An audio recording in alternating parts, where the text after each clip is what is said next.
Vamos lá, galera.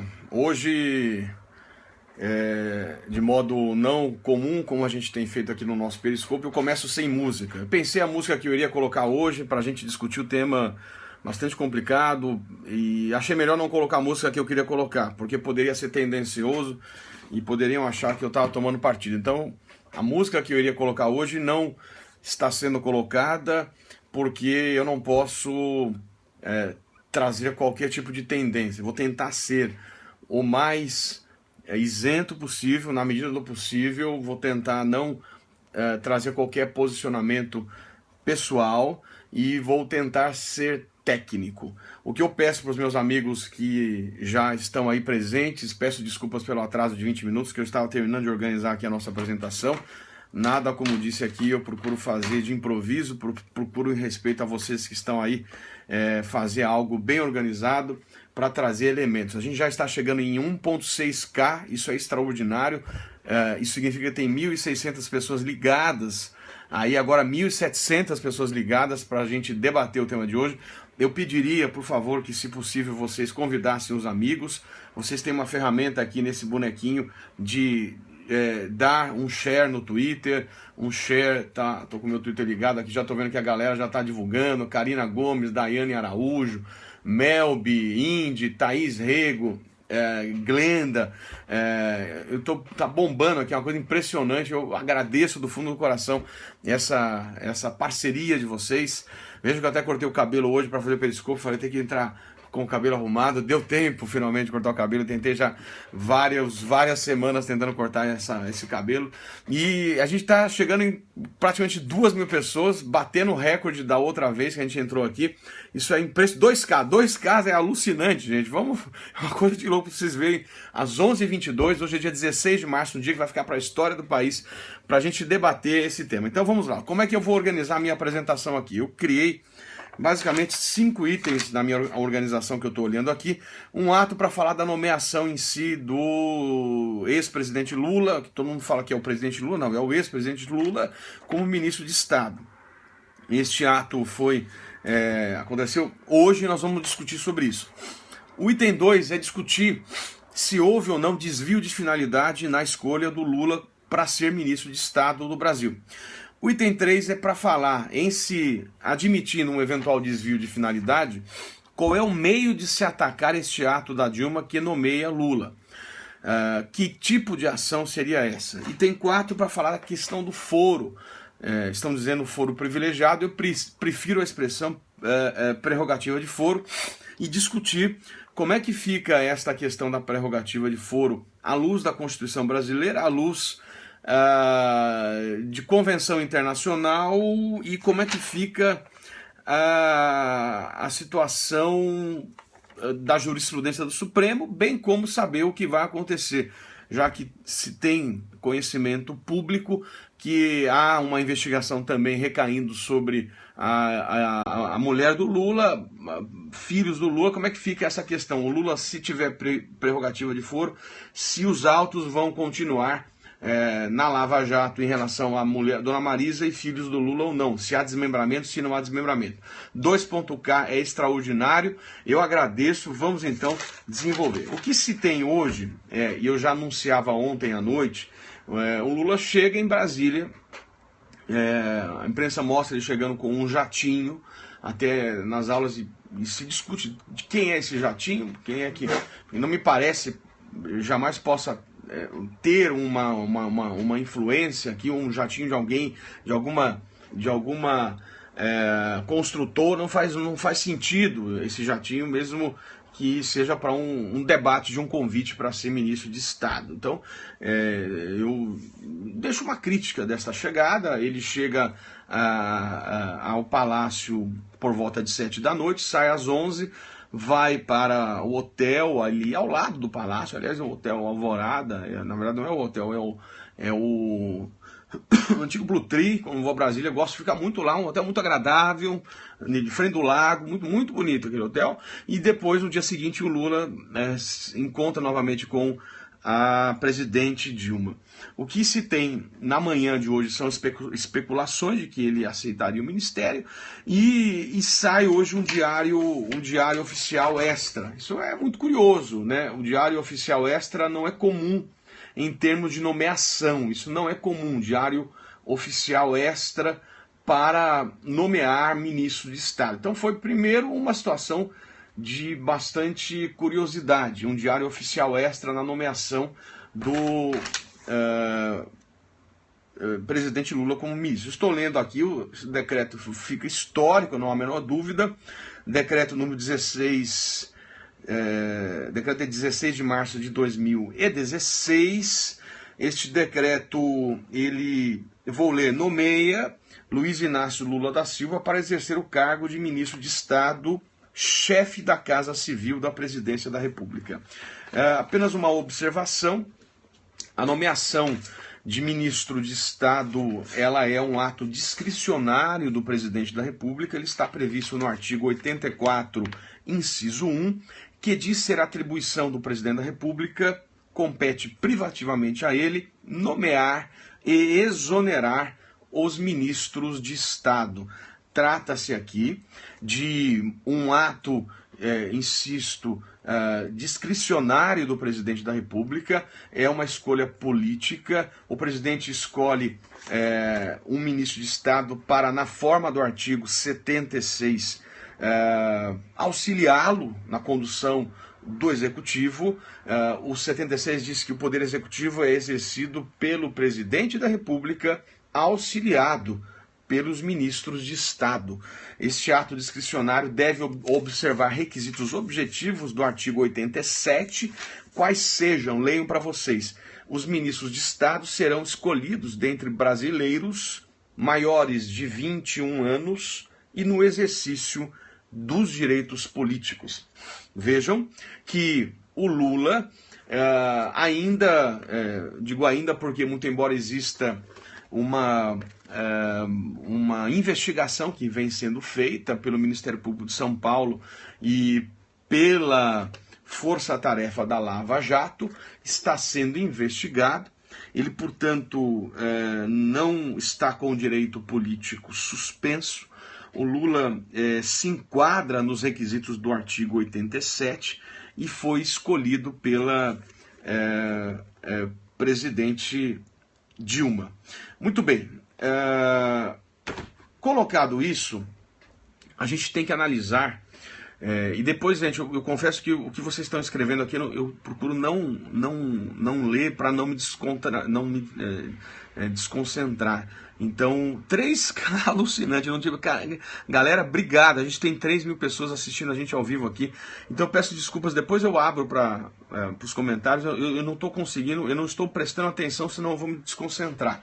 Agradeço, se quiserem colocar o coraçãozinho para ver que não está travando, é só bater na tela, e se quiserem convidar os amigos, eu agradeço. Então, esta é a primeira questão, o ato é discricionário, o ato é político, a presidente da República escolhe quem se encontra nesses requisitos. Não me parece possa haver um controle judicial sobre a escolha política, a escolha em si, se o Lula tem competência ou não para exercer a função de ministro.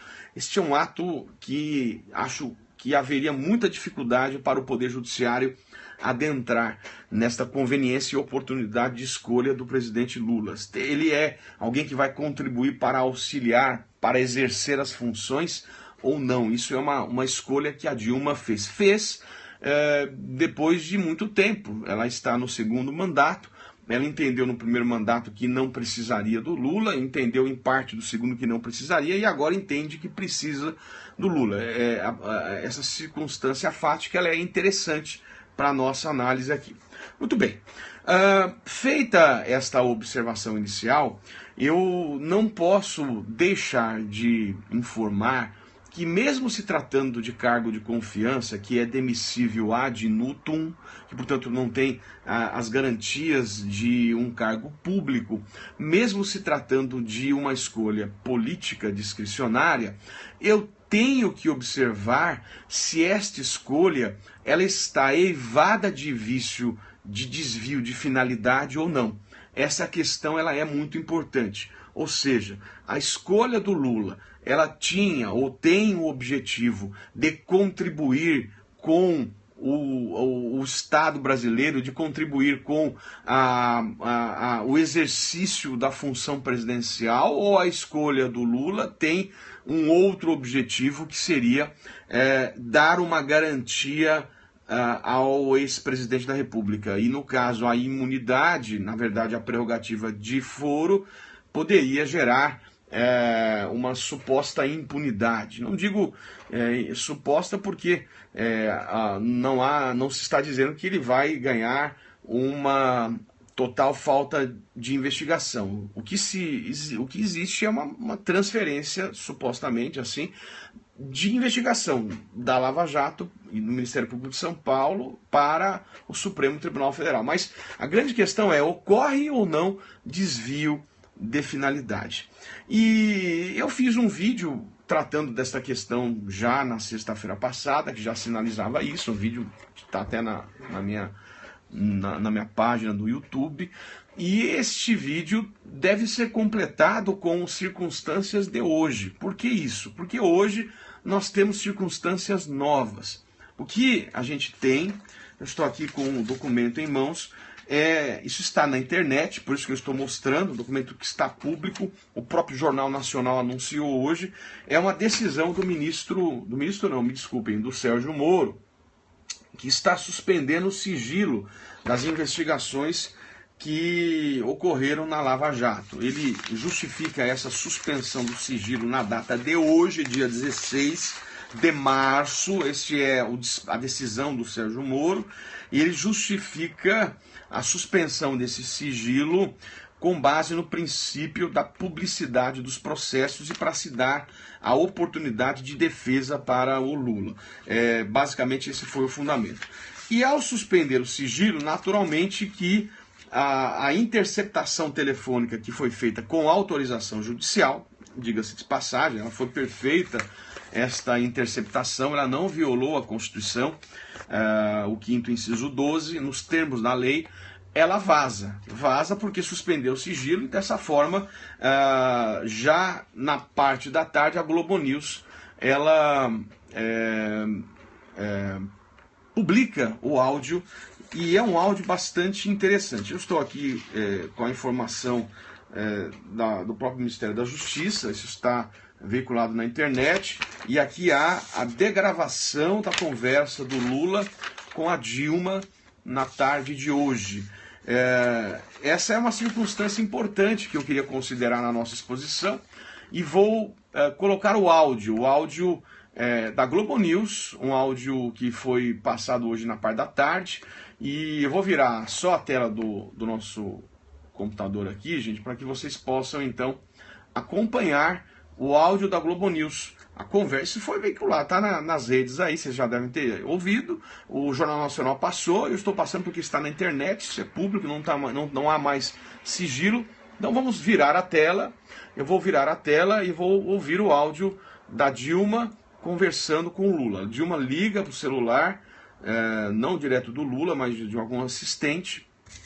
Estou aqui com a degravação, está na internet também, o tal de Moraes, Maria Alice Moraes, boa tarde, Maria Alice, aqui do gabinete da presidente Dilma, boa tarde, a senhora Maria, pois não, ela quer falar com o presidente Lula. Aí o Moraes fala, eu estou levando o telefone para ele então, só um minuto, vou ver e te passo, por favor. Muito obrigado, tá bom, de nada, aí a Dilma conversa com o Lula. Vamos ver a conversa da Dilma com o Lula, e aí a gente discute em seguida. Vou virar a tela, vem comigo. Vamos virar a tela, aqui é Globo News, então vamos colocar aqui, isso. Vamos lá, galera, ouvindo. Alô? Lula, deixa eu te falar uma coisa. É o seguinte, eu tô mandando o Bessias junto com o papel para reter ele e só uso em caso de necessidade, que é o termo de posse. Tá? Tá bom. Só isso, você espera aí que ele tá indo aí. Tá bom, tô aqui, fica aguardando. Tá? Tá bom. Tchau, querida. Bom, então você acaba de ouvir o áudio gravado desse telefonema que foi trocado, que foi gravado pela Polícia Federal. Vamos ouvir mais uma vez, é um telefonema gravado. Bom, galera, então vocês... alô, desliga, desliga. Vocês estão vendo, eu só estou mostrando isso porque isso está na internet, já houve, eu mostrei a decisão do Moro suspendendo o sigilo, o Jornal Nacional veiculou, esta degravação não foi eu que fiz, esta informação está no site da Globo News, e aqui se mostra essa situação. O que me chama a atenção, primeiro eu queria saber quem é o Bessias. Seguinte, disse a Dilma, estou mandando o Bessias. Bessias deve ser algum motorista, né? Sei lá. Junto com o papel pra gente ter ele.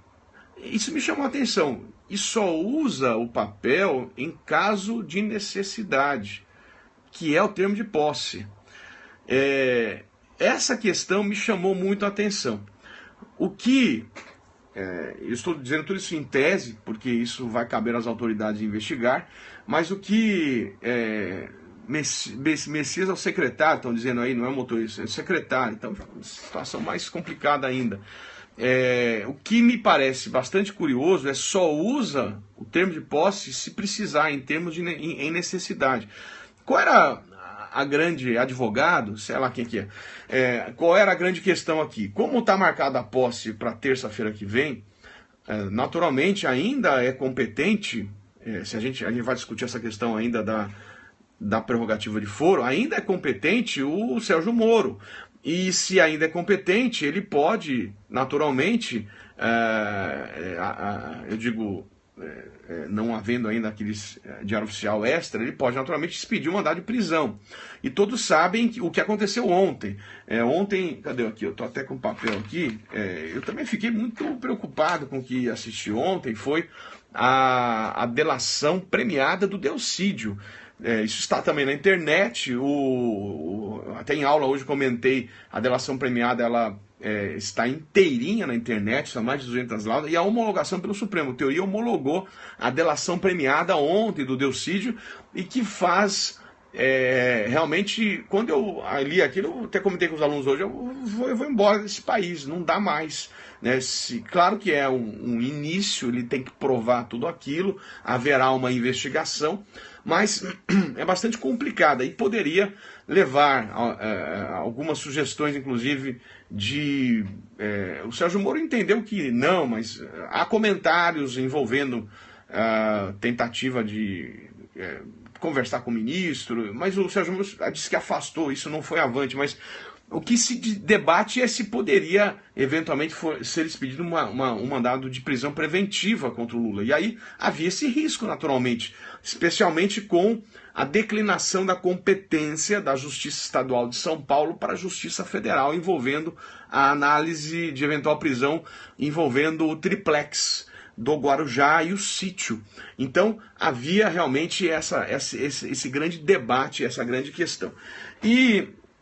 Então este áudio que foi divulgado hoje, ele é bastante complicado, porque se há uma demonstração, uma comprovação de que a escolha do ex-presidente Lula tinha a finalidade de protegê-lo de eventual prisão preventiva pelo juízo natural da Lava Jato, está caracterizado o desvio de finalidade. Eu, em tese, estou apenas em tese analisando isso. Talvez um dos que primeiro desenvolveu a questão do desvio de finalidade foi um texto do Vladimir Passos de Freitas, no Conjuro, um texto bem interessante, em que ele cita, só para facilitar, vou citar a questão da finalidade do ato de nomeação.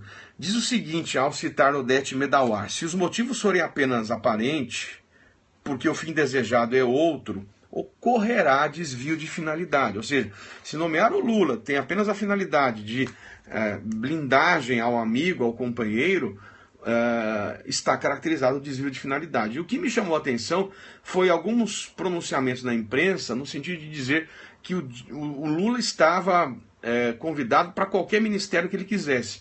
E isso é um pouco estranho, porque se há uma preocupação de ter uma contribuição, há que se direcionar para um ministério específico e não abrir, olha, Lula, o senhor escolhe aqui qualquer ministério, o senhor é nosso convidado aqui.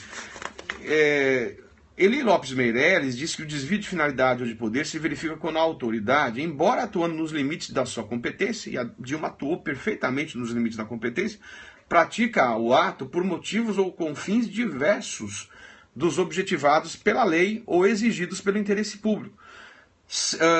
Celso Antônio Bandeira de Mello também disse que o propósito do uso de um ato para alcançar finalidade diversa, de que próprio costuma se falar em desvio de poder ou desvio de finalidade. E a grande questão do desvio de finalidade é a consequência disso. Então veja, peço muita cautela, eu não estou dizendo que houve desvio de finalidade, estou trazendo elementos que possam ser considerados como desvio de finalidade. Ser caracterizado e provado, e aí a questão é a dificuldade da prova, provado o desvio de finalidade, o ato de nomeação é um ato nulo. O ato é nulo. Esta nulidade, eu vou aqui trazer o fundamento, deixa eu pegar aqui, a nulidade tá aqui, ó, do ato administrativo está na lei da ação popular. Por que o ato administrativo com desvio de finalidade é nulo? Ele é nulo por se enquadrar no artigo 2º da Lei da Ação Popular. Olha lá, a Lei da Ação Popular está aqui, ó. A Lei da Ação Popular 4.717 de 65. 4.717 de 65 diz, artigo 2º, são nulos os atos lesivos ao patrimônio das entidades mencionadas no artigo anterior nos casos de, a linha E, desvio de finalidade. E diz o parágrafo único, para conceituar ou conceituação dos casos de nulidade, observa-se o seguinte, artigo 2º, parágrafo único, a linha E da Lei da Ação Popular, o desvio de finalidade se verifica quando o agente pratica o ato visando o fim diverso daquele previsto, explícita ou implicitamente, na regra de competência. Então, não estou dizendo que houve, estou dizendo que explicitamente jamais o governo se posiciona no sentido de que o Lula vai contribuir. Ninguém discute a habilidade política do Lula. O Lula é realmente uma pessoa de uma habilidade impressionante. Ele tem uma articulação impressionante, não se discute isso, a eficiência, a qualidade. O Lula teve um papel muito importante para o país. Mas o que se está debatendo aqui, e ninguém está falando se o Lula é bom ou ruim, pouco me importa se ele tem formação acadêmica ou não, isso não é o ponto, isso não é requisito para ser ministro, o cara ter uma formação ou não ter, isso não é requisito. Agora, é a finalidade do ato administrativo de nomeá-lo ou não. O objetivo era para realmente contribuir com o país, o objetivo era para protegê-lo de eventual pedido de prisão, mesmo que preventiva, mesmo que por um dia de ato da Lava Jato. Porque, veja, encarcerar o Lula preventivamente, simbolicamente, seria uma loucura para esse país. E para o Partido dos Trabalhadores, para a própria imagem do próprio Lula, da própria Dilma. Então, mesmo que fosse uma prisão por um dia e aí houvesse esta nomeação tardia depois de uma prisão, já seria o caos para o PT, a Dilma, o Lula, e simbolicamente prender o Lula seria algo impressionante. Então, se o Sérgio Moro decreta a prisão preventiva, já seria o fim. E por isso é que se mostra estranho esta frase. Esta frase é muito preocupante. Até alguns parlamentares, quando isso vazou, mas será que isso é verdade?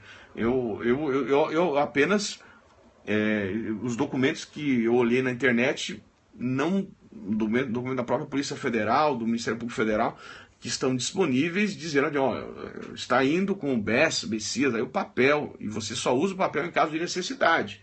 Que papel é esse? É o termo de posse.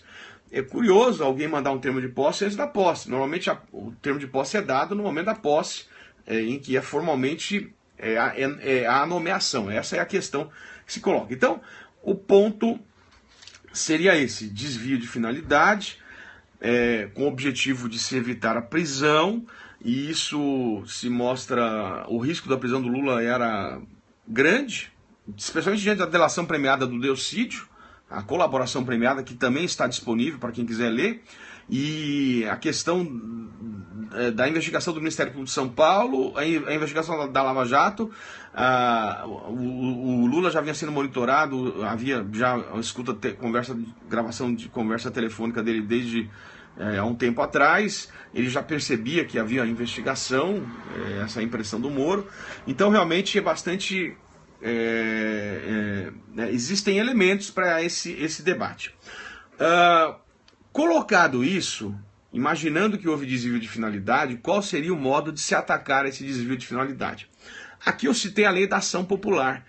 E a lei da ação popular é, sim, um instrumento para ser manejado por qualquer cidadão. Qualquer cidadão pode propor uma ação popular e propor em qualquer juízo, aí seria, me parece, o juízo federal desse Brasil. Então, a quantidade de ações populares que podem surgir é muito grande. Existe já uma mobilização para serem propostas ações populares em cada estado da federação. Isso está assegurado na legislação. Uma outra questão, alguns estão propondo também, é uma ação de nulidade do ato discricionário da Dilma por desvio de finalidade. Essa seria uma outra questão, se aceita o desvio de finalidade. E uma outra situação é o aditamento do pedido de impeachment, porque se provado o desvio de finalidade, não estou dizendo que houve, quem sou eu para julgar? Eu estou de fora, tentando tecnicamente trazer elementos, mas se provado o desvio de finalidade, ele se enquadra perfeitamente como crime de responsabilidade. Se provado, eu vou dar o fundamento para vocês, o artigo 85, inciso 5 da Constituição, caracteriza-se como crime de responsabilidade atentar contra a probidade na administração, e a lei que define o crime de responsabilidade, e precisa de lei, porque o princípio da estrita legalidade é observado para crime político, o Supremo já sumulou, tem até súmula vinculante, que é a Lei Federal 1079/50, tipifica essa conduta.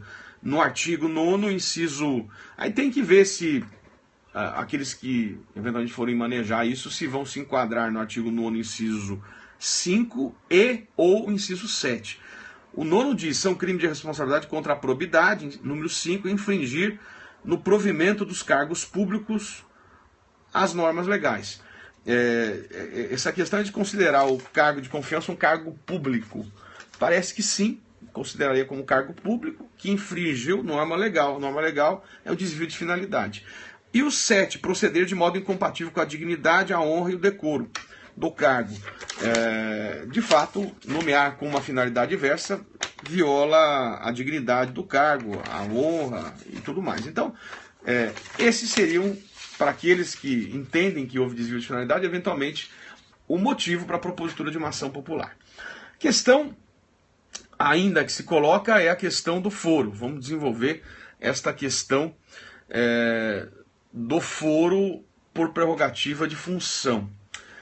Primeiro ponto, eu já disse no último periscopo que eu não gosto da expressão foro privilegiado. E por que eu não gosto da expressão foro privilegiado? Porque, na verdade, não é um privilégio do Lula enquanto ministro, não é o privilégio da pessoa. Eu entendo que se trata de uma prerrogativa que decorre do efetivo exercício da função parlamentar. Portanto, não se trata de privilégio.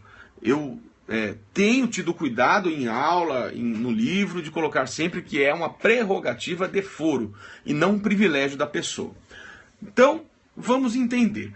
A prerrogativa de foro é apenas para ação penal contra ministro de Estado.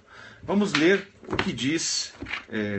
aliás, deixa eu até refazer isso. Vamos ler o que diz o artigo 102, inciso 1 a linha C. Vamos achar aqui.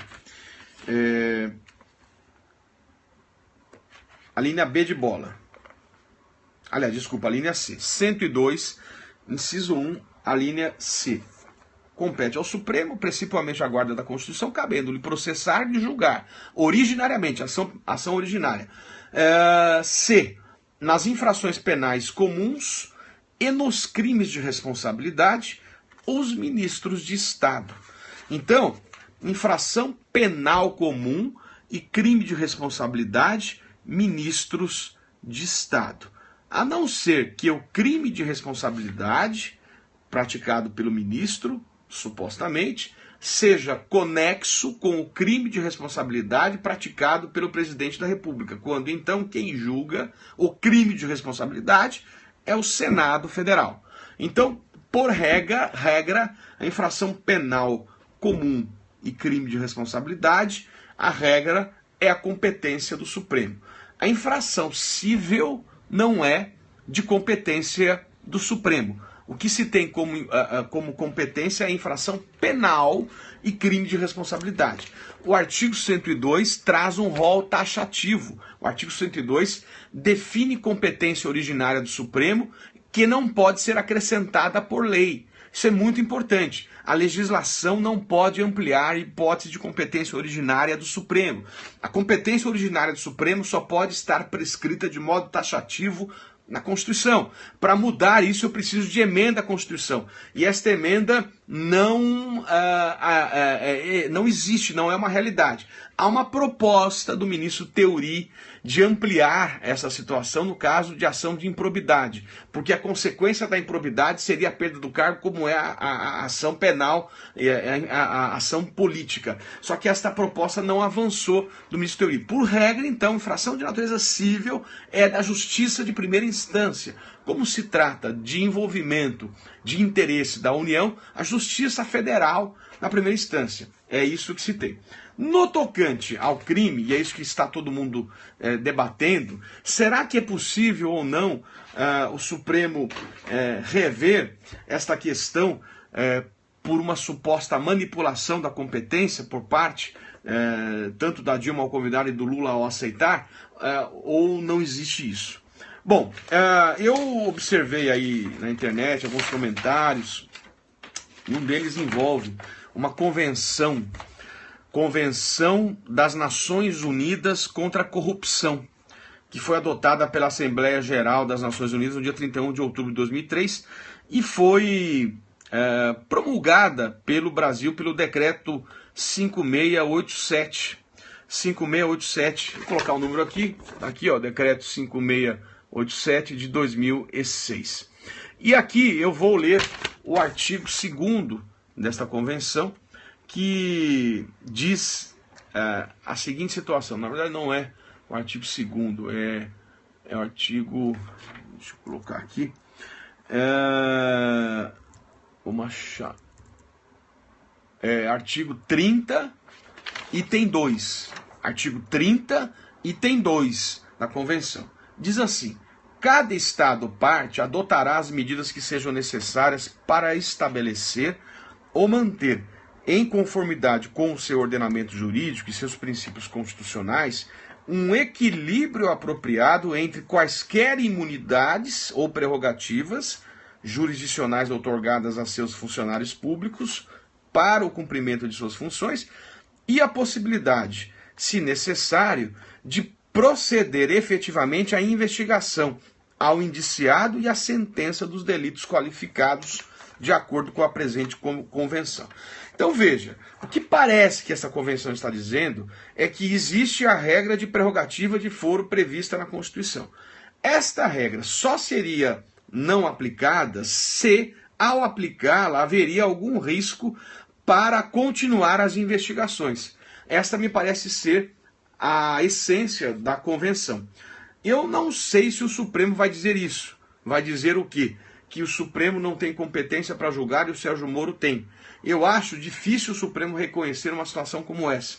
Acho difícil o Supremo dizer que não teria condições de julgar este caso, tanto é que já sinalizou o próprio ministro Marco Aurélio e falou, olha, a gente julga tão bem como o juiz Moro, a força-tarefa. Veja o mensalão que aplicou penalidades muito, e realmente o mensalão foi um exemplo. Claro que ali, naquela época, havia um papel muito importante do Joaquim Barbosa. O Joaquim Barbosa teve um papel relevantíssimo para não ocorrer prescrição, foi muito duro na condução, muito diligente. Ali realmente foi um papel muito exemplar. Mas eu tenho realmente dificuldade que o Supremo vai dizer, eu realmente, muito embora a prerrogativa seja minha, não vou abrir mão e vou mandar de volta para o Sérgio Moro, porque manter aqui vai atrapalhar, vai dificultar as investigações. Pode até dizer, o volume de processo é muito grande, lá já há toda uma força-tarefa estabelecida, já há toda uma análise mais global dos temas e, portanto, abro mão. Acho difícil, até porque o Supremo já permitiu desmembramento de questões decorrentes da Lava Jato, fatiou a Lava Jato, permitindo que o juiz de São Paulo fosse competente, e eu acho difícil o Supremo realmente tomar ou se posicionar dessa forma. Colocado isso, portanto, assumido como ministro de Estado, já foi então expedido o decreto da presidenta, não sei, não gosto de falar presidenta, não soa bem, Dilma, mas eu quero dizer se ocorre ou não a questão da manipulação por parte do presidente, ex-presidente, ao assumir, se isso pode caracterizar fraude, como alguns estão dizendo. Eu já coloquei nesse Periscope, que gravei na sexta-feira, está inclusive lá no meu youtube.com/Pedro Lenz Oficial, e ali eu discorro um pouco da questão envolvendo, de um lado, até vou acompanhar aqui, o então governador da Paraíba, Ronaldo Cunha Lima, que é a ação penal número 333, e Natan Donadon, ação penal 396. Então lá eu contei está lá quem quiser ver com mais detalhes, já vou resumindo aqui, que na ação penal 333, Ronaldo Cunha Lima, que está sendo acusado de tentativa de homicídio, ele, que à época era governador e, portanto, tinha competência do STJ, foi eleito senador da República, e ao ser eleito senador da República, os autos foram deslocados para o Supremo. Depois ele se elege deputado federal, se reelege deputado federal e, estando para ser julgado, renuncia, com o objetivo claro de sair do Supremo. Esta renúncia foi debatida como questão de ordem, por 4-4 empatou, uns dizendo que era legítimo e outros dizendo que era fraude, e nesse primeiro momento, a ação penal 333, Ronaldo Cunha Lima, o entendimento supremo foi por 7-4 no dia 5/12/2007, no sentido de que se ele deixou de ser deputado federal, cessa a prerrogativa de foro, portanto, justiça comum, e dessa forma, como se tratava de crime doloso contra a vida tentado, competência do júri. Já colocaram aí, o ministro Gilmar chamou isso de ciranda processual, esse vai e vem, o ministro Aires Brito chamou de valsa processual, definiu esse precedente como sendo, portanto, uma situação de estar ou não no exercício do cargo. Muito debate surgiu em relação a isso. Muito bem, a história final é triste, já contei aqui, que o Ronaldo Cunha Lima morreu, e com a morte do agente, extinção da punibilidade, artigo 107 do Código Penal. Muito bem, diante deste precedente, a ação penal 396 teve o mesmo objetivo. Natan Donadon, sendo processado numa ação em primeira instância, porque ainda não tinha prerrogativa, Natan Donadon é eleito deputado federal, e ao ser eleito os atos são encaminhados para o Supremo. Natan Donadon, ele desenvolve toda uma investigação enorme, manda ouvir testemunha nos Estados Unidos, carta rogatória, levou 1 ano para ouvir testemunha, e faltando 7 dias, até acompanhando, está lá no nosso livro, página 651 do nosso esquematizado, eu tenho aqui a cronologia desta questão, faltando então, aqui conferindo, 7 dias para a prescrição, ele renuncia para objetivar a prescrição. O Supremo modifica o entendimento e diz que nesse caso houve fraude processual para atingir a prescrição, e aí o Supremo então continua competente e julga e condena o Natan Donadon a 13 anos de reclusão. O ministro Barroso, já comentei aqui, tentou definir um standard, tentou definir um parâmetro, e isso é importante o Supremo ter, parâmetro para que a decisão seja uma decisão padrão. O Supremo não tinha padrão nenhum, e o ministro Barroso tenta propor um momento da renúncia se caracterizaria ou não fraude. Ele propõe que o momento é recebimento da denúncia, aplicando por analogia o 55, parágrafo 4º. Então, diante da proposta do Barroso, recebimento da denúncia, que foi acompanhado por 4 ministros, eu diria que esta nomeação do Lula não se enquadraria em fraude, a princípio, de acordo com os precedentes. As pessoas estão dizendo que aplicar o precedente 396 do Natan Donadon, mas ainda, gente, isso é importante, o Lula, até onde eu acompanhei, o Lula ainda não é réu. Não houve, o Lula está sob uma investigação. Até onde eu sei, o Lula não é réu. Exato, não é isso, Thiago? Confirma para mim. Ele está sob uma investigação, não houve recebimento de denúncia. O que poderia haver era, eventualmente, uma expedição de mandado de prisão preventiva para uma investigação. É isso. Mas ele ainda não é réu. Então, toda a movimentação da corte nesta ação penal 536, anotem aí, 536, que tentaram definir standard de caracterização de manipulação de processo, não se enquadrariam no caso do Lula. O Barroso, Teori Zavascki, Joaquim Barbosa entenderam que era o recebimento da denúncia. Recebeu a denúncia, travou. Se o Sérgio Moro teria recebido a denúncia, aí poderia se pensar numa suposta manipulação. Rosa Weber falou encerramento da instrução processual, artigo 11 da Lei 8.038 de 90. Dias Toffoli falou lançamento do visto pelo relator liberando o processo para pauta. Celso de Mello entendeu melhor não definir momento nenhum. Gilmar Mendes entendeu melhor não definir marco temporal. Marco Aurélio entendeu não ser conveniente definir marco temporal. Lewandowski não estava presente, ausente justificadamente. Missa Carmen Lúcia ausente. Então, a maioria com Barroso, Teori, Fux, Joaquim Barbosa, entendiam recebimento de denúncia. Rosa, depois desse recebimento, mais à frente, depois da instrução processual. Dias Toffoli, depois ainda. Então você tem uma maioria que parece que no caso do Lula não enquadraria a questão de fraude. É isso que eu estou tentando ver o que vai acontecer. Então, na minha visão, eu sinto que o Supremo não vai mandar para o Sérgio Moro. Eu sinto que o Supremo vai acatar a competência e vai aplicar o 102(1)C. Tanto é que o Sérgio Moro também parece que sente isso, que hoje já falou, galera, acabou aqui a investigação. Muito embora isso não seja ainda, não tomou posse formalmente, há já uma sinalização de que a Dilma vai indicar ele, fecha tudo e manda para o Supremo. O próprio Sérgio Moro abriu mão disso aí. Então, se ele quisesse falar, não, eu vou segurar aqui comigo, ele já teria tomado uma outra presidência. Ele abriu o sigilo, hoje abriu o sigilo, mandou uma ordem para parar. A ação penal é 536, Marcel. 536, ação penal que eu disse lá. E aí, portanto, o próprio Moro está sentindo que ele não é mais competente. E eu acho isso, querem saber? Por mais que não, tira... Primeiro ponto, há uma competência absoluta, a Constituição é clara, e não me parece se caracterizar fraude, porque o Lula sequer é ainda réu, gente, o Lula não é réu, mas a sociedade já condenou ele, tem 6 milhões de pessoas, aí o Datafolha diz que são 3 milhões que já condenaram, aí é outra coisa, eu não posso condenar por suposição, tem que condenar por ação penal, e aí sim é outra coisa, ponto, me parece. Bom, o que acontece com o Lula agora, ministro de Estado, em relação aos seus familiares que supostamente poderiam estar envolvidos?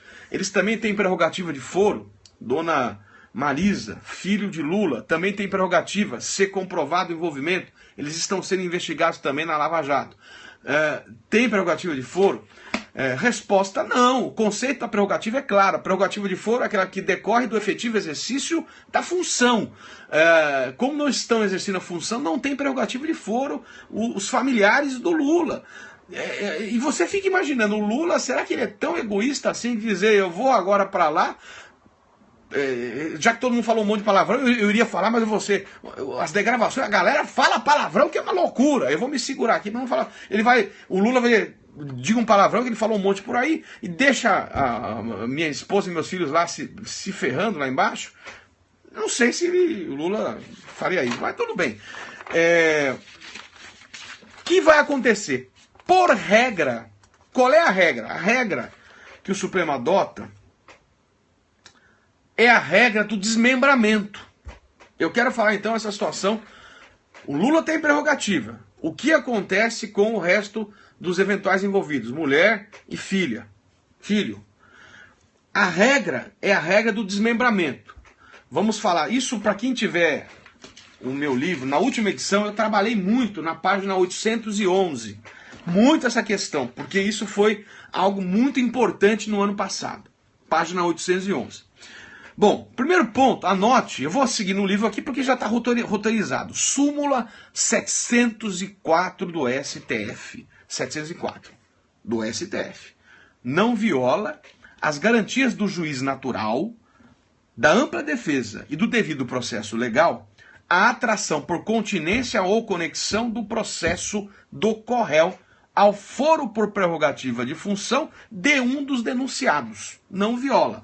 Súmula 704, e diz aqui que há existe o artigo 80 do Código de Processo Penal, que diz: será facultada a separação dos processos quando as infrações tiverem sido praticadas em circunstâncias de tempo ou de lugar diferentes, ou quando, pelo excessivo número de acusados ou para não lhes prolongar a prisão provisória, ou por outro motivo relevante, o juiz reputar conveniente a separação.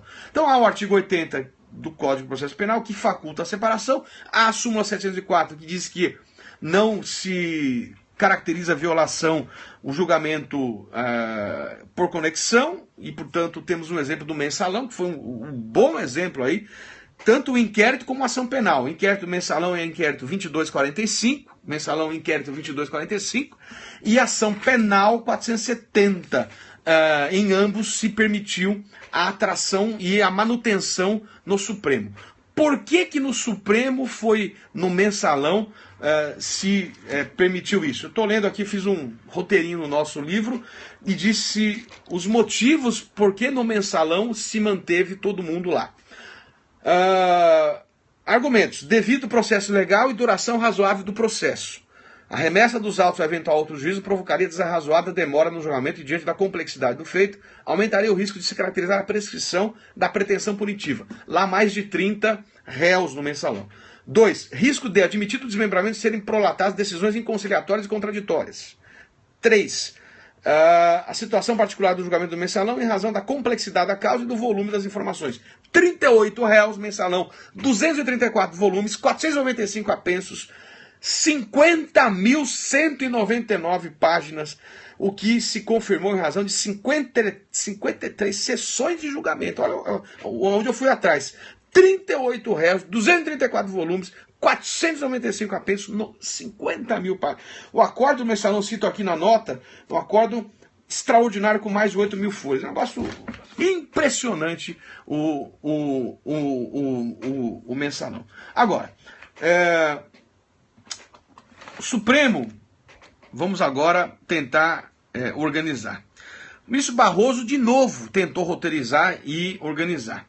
E eu vou colocar para vocês qual é a tese que o Barroso firmou, anote aí, no inquérito 3515.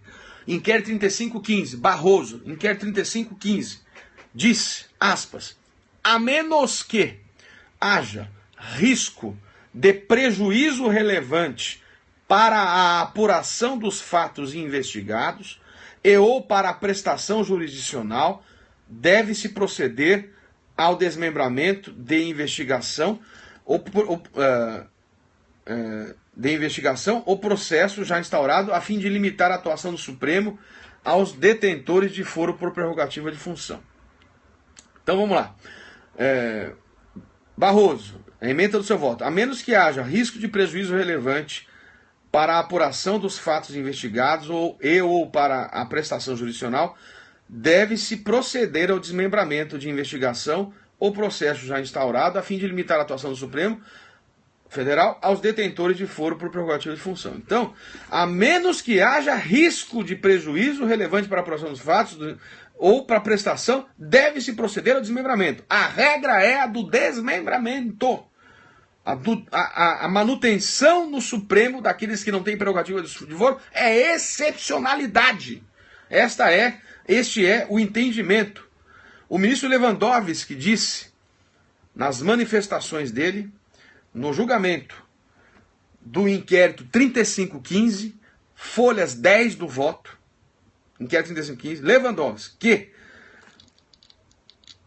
tem sustentado que o desmembramento deve ocorrer a menos que a conduta dos agentes esteja imbricada de tal modo que torne por demais complexo individualizar a participação de cada um dos envolvidos. De forma ainda que... mas o ministro Marco Aurélio diz que Marco Aurélio tem se pronunciado pela necessidade taxativa de desmembramento, mesmo nos casos de conexão de continência, o que é coerente com o entendimento de sua excelência. Então, Marco Aurélio tem necessidade taxativa de desmembramento. Galera, o que eu tenho a mais de informação para vocês? Inquérito 4130. 4130 é um inquérito envolvendo a senadora Gleisi Hoffmann. Nesse inquérito 4130, plenário decide pelo desmembramento do inquérito contra a senadora Gleisi Hoffmann. Desmembramento. Dia 23 de setembro de 2015. Galera, 15 de março de 2016. 15 de março de 2016. O Supremo transfere para Moro o julgamento da mulher e da filha de Cunha.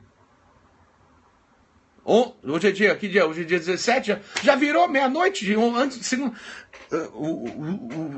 Filha... Esse é o Cunha, realmente...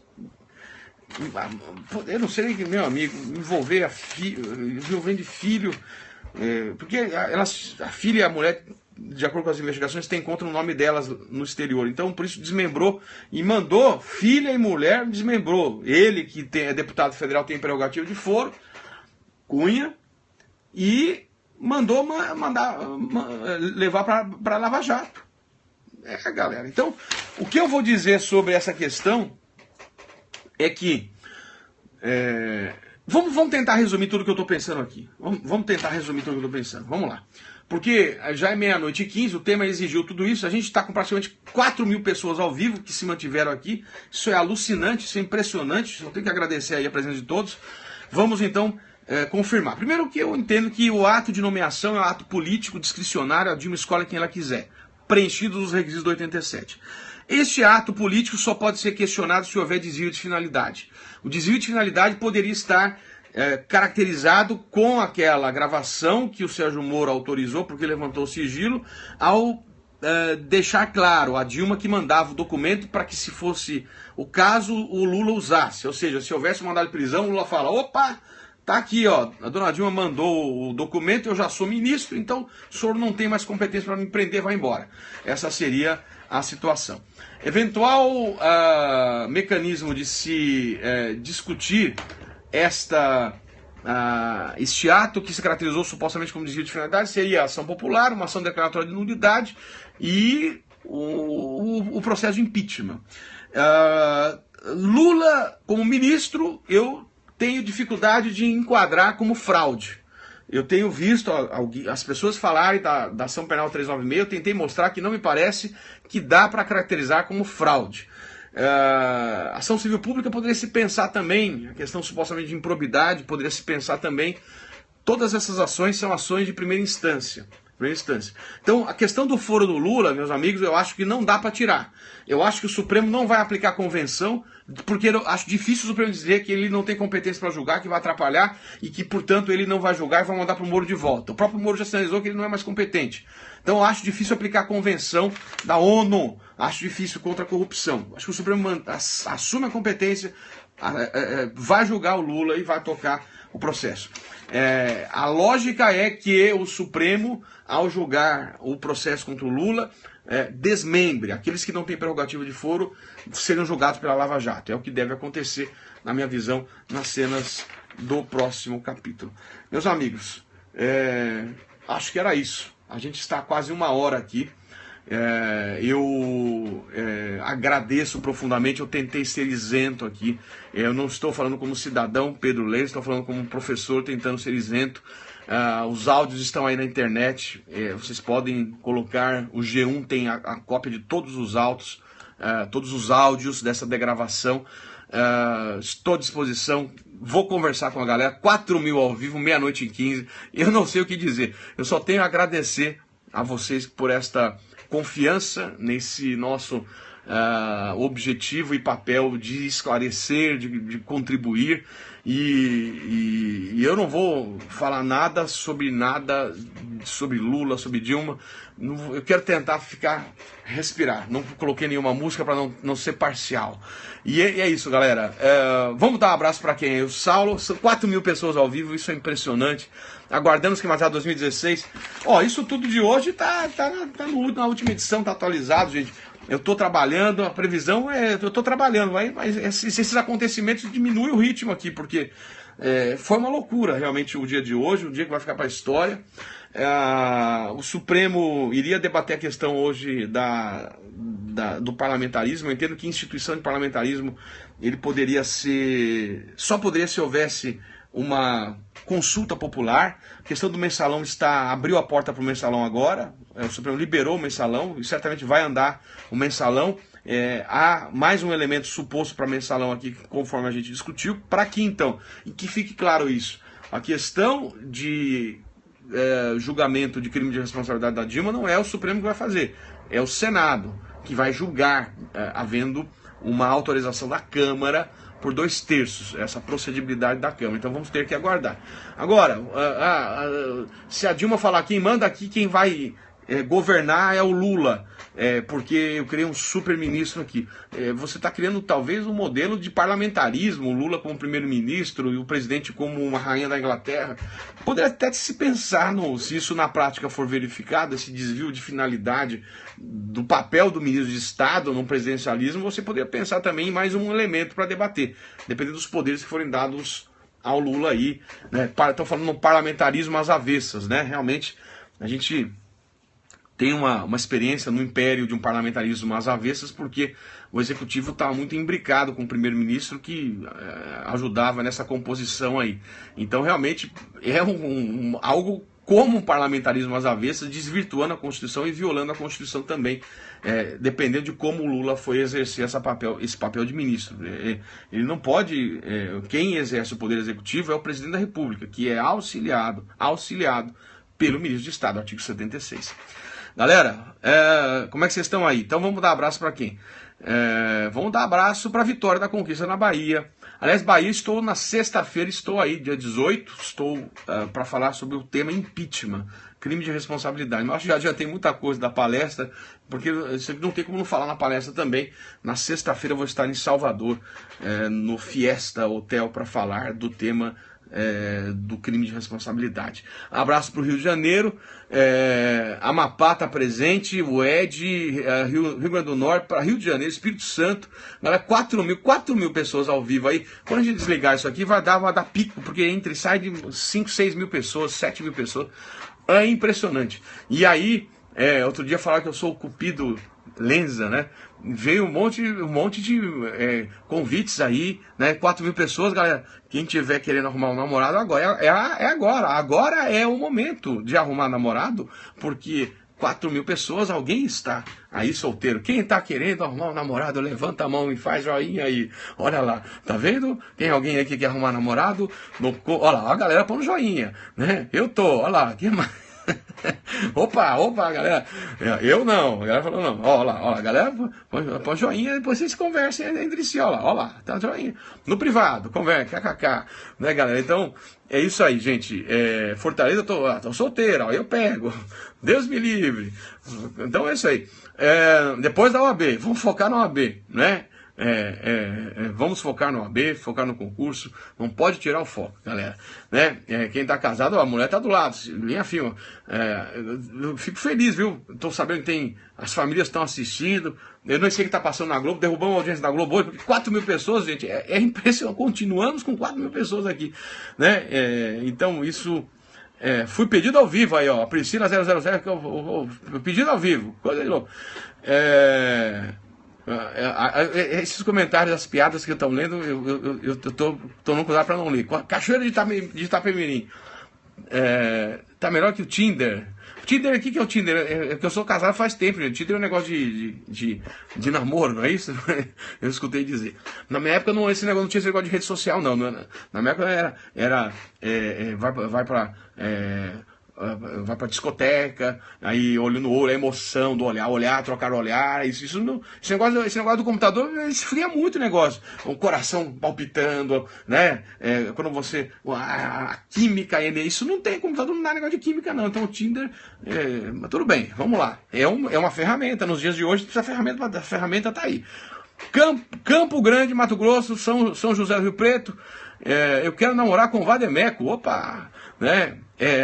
Esfria e às vezes destrói, tá vendo? O Rodrigo falou, discoteca antiga, hein? Bailinho, dança da vassoura, coisa das antigas, Tinder é furada, né? E toma cuidado, você marca encontro, hoje em dia tá perigoso esse negócio de marcar encontro, hein, gente? Mas tem um monte de amigos que arrumaram esposa no tal desse rede social aí. Rondônia, Teresina, Piauí, Brasília, esquematizado na área, Minas Gerais. Professor, comente sobre a emenda 85 sobre ICMS. Não entendi bem. Aí um outro tema, hein, gente? A emenda 85 ICMS. Dá um alô pro povo de Recife, Manaus presente, Fortaleza, Manaus, Piracicaba, Porto Velho, Rondônia, Pindamonhangaba. Eu te adoro, professor. Obrigado, Ana. República de Curitiba. Estão usando essa expressão aí, República de Curitiba. Professor, deixei mensagem no PVC no Instagram, aqui, que é pra você. Eu vou ver isso no Insta. Manda livro de presente. Dia 18 Salvador. Estamos em Salvador, dia 18. Copacabana, Rio de Janeiro. Como é que tá aí? Como é que foi domingo, Rio de Janeiro? Sexta-feira está marcado o movimento também pró-Dilma. E o Estado tem que garantir a mesma ordem que garantiu no domingo, hein, gente? Falei do direito de reunião aí, falamos já no nosso Instagram também. Eu falei, por que marcar na sexta-feira? Sexta-feira vai estar um caos. Vou pegar avião na sexta-feira, não quero nem ver o que vai acontecer. Mas vamos lá, Porto Alegre na área, quem mais, gente? Valeu, professor. Tá, galera de Luiz Eduardo Magalhães, caramba, muito legal, gente. Os concursos serão afetados. Pelo que o Lula falou, ele quer voltar a bombar o país, né? Se ele vai inclusive torrar as reservas, estão dizendo que vai torrar a reserva internacional. Se o Lula for colocar em prática, o país volta a acelerar, é o que ele está dizendo aí, que ele vem para isso. Vamos ver. E aí os concursos têm que reabrir tudo, né? Bom, eu não acho que vai afetar concurso, não me parece. Tá bom, gente? Vamos em frente. Que mais? Hoje o Brasil recebeu um chute no estômago. Eu estou tentando me segurar aqui, gente. Eu não quero falar, mas eu acho que com os elementos aí cada um pode julgar e tomar as decisões, os entendimentos que vocês quiserem. Tá bom, gente? Vamos desligar. Eu também não queria desligar. Quando a gente fica aqui adrenalinado, será como é que fala? Eu não vou conseguir dormir agora. Meia-noite 23, a gente está praticamente 1 hora e pouco com vocês. Agradeço a vocês estarem juntos. Excelente live. Parabéns, obrigado, galera. Divulguem para os amigos. A gente deve estar chegando, com certeza, se veio tanta gente hoje, já passamos de 60 mil seguidores no nosso Instagram, no nosso Periscope. 60 mil é muita gente, gente. Então, muito obrigado. A Manu tá dormindo, precisa entrar mais cedo. Ela tá dormindo cedo, porque a Manu acorda 6h30, gente. Eu acordo com ela, né? Mas estamos aqui. Tá bom, gente? Então, ó, valeu mesmo, obrigado. Foi bom demais. 60.443, já estamos lá. Caraca, gente. Antes de eu entrar, a gente tinha 59, quase 60, menos de 60 mil. Agora já com quase 60.500 pessoas. É isso aí. Valeu, gente. Isso me motiva, me incentiva a fazer mais periscopos aqui. 6447. Puta, que loucura. Valeu, gente. Então, muito obrigado aí pelo carinho de todos vocês. Estamos juntos. Depois a gente bola um dia de sorteio aí. Tirei 10 na monografia. Valeu, gente. Obrigado aí. Aluna do Dr. Carlos Alberto, da nossa coleção esquematizada, Direito Financeiro, sensacional, lá de Manaus. Forte abraço para Manaus, gente. É nóis! Manda o Madeira fazer mais periscope. Ô, Madeirite, Madeira é o cara, hein? Vou cobrar o homem aí. Sei que ele fez ontem um periscope terça-feira aí. Vou falar com ele, gente. Valeu, hein? O livro ótimo, disponibiliza lá no YouTube. O André Stefan, falar com o Andrezinho. O Andrezinho tá lá na nossa coleção esquematizada, falar com ele também. Sensacional, André Stefan de Penal. Grande, galera, forte abraço pra todo mundo. Esse negócio do japonês da Federal, que é piada que o japonês tá tendo alguma coisa contra ele aí, o japonês da Federal, gente? Tem alguma coisa aí? Bom, aí não sei. Eu vi internet falando aí. Mas assim, cada coisa que chega a gente tem que tomar cuidado o que é verdade, o que não é, o que é espetáculo, o que não é espetáculo. O japonês da Federal tá fazendo periscope agora? Caraca, loucura. Bom, galera, vamos lá. Vamos em frente. Não, tá todo mundo brincando aí. Vamos em frente. 3.4K, não vamos embora não.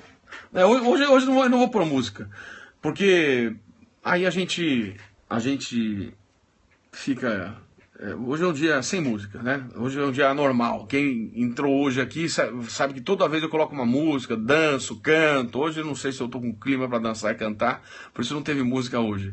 Tá bom, gente? Então é isso. A música prevista eu não vou pôr, eu vou tentar, tô tentando ser isento, eu vou segurar a música que eu quero colocar hoje, mas não vou colocar. Vamos em frente, muito obrigado por tudo aí, tamo juntos, e a gente, cadê isso aqui? Não tá preparado aqui para desligar, então eu vou deixar o meu abraço, meu carinho para todo mundo aí, fiquem com Deus, não vão perder... esperança. Eu tenho 3 filhos para criar. Outro dia eu falei, meu Deus, eu acho que eu vou sair desse pai e vou embora, porque você vê cada coisa, quando você começa a ler as delações, você começa a ver o que está acontecendo, eu realmente, alguma coisa desanima, mas a gente não pode desanimar, vamos em frente, temos que continuar e a gente está aí, o nosso papel é esse, de poder ajudá-los aí nessa fase difícil da vida, aqueles que prestam concurso. Vamos continuar estudando tecnicamente, fazendo o nosso papel, e aí a gente... tamo junto aí, vamos lá, gente. Sem desanimar, né? Na medida do possível, sem desanimar. Galera, valeu, muito obrigado, e a gente se vê.